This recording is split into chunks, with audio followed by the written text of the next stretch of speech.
15 বছর পর আবার ফিরল সেই কালো জার্সি, কলকাতা নাইট রাইডার্সের কালো জার্সি।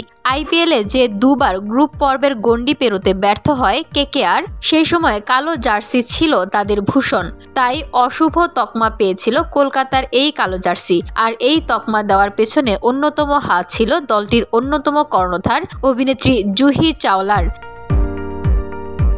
ভারতীয় সংবাদ মাধ্যম আনন্দবাজারের এক প্রতিবেদনে বলা হয়েছে, 2008 সালে জুহি চাওলা এবং শাহরুখ খানের হাত ধরে আইপিএল দল কলকাতা নাইট রাইডার্সের যাত্রা শুরু হয়। তবে কেকেআর এর শুরুর বছরগুলো ছিল খুবই কঠিন, কারণ তারা বারবার পরাজয়ের মুখ দেখছিল।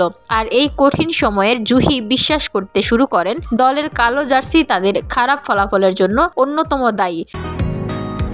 বসুন্ধরা, উত্তরা, বনশ্রী, কুড়িল ও বাড্ডা সহ রাজধানীর বিভিন্ন স্থানে অভিজাত ও অত্যাধুনিক মানের ফ্ল্যাট কেনার এক নির্ভরযোগ্য প্রতিষ্ঠান pleasant properties limited.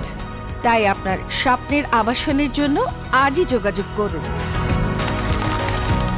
Pleasant properties limited, where destiny matches eventually।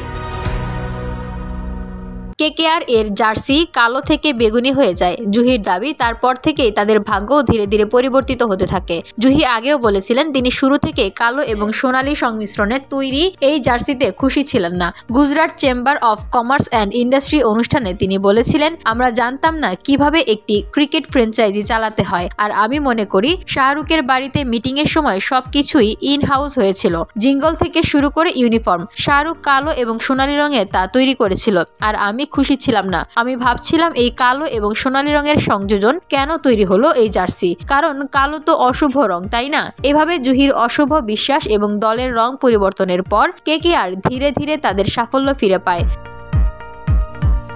VOD Bangla news desk.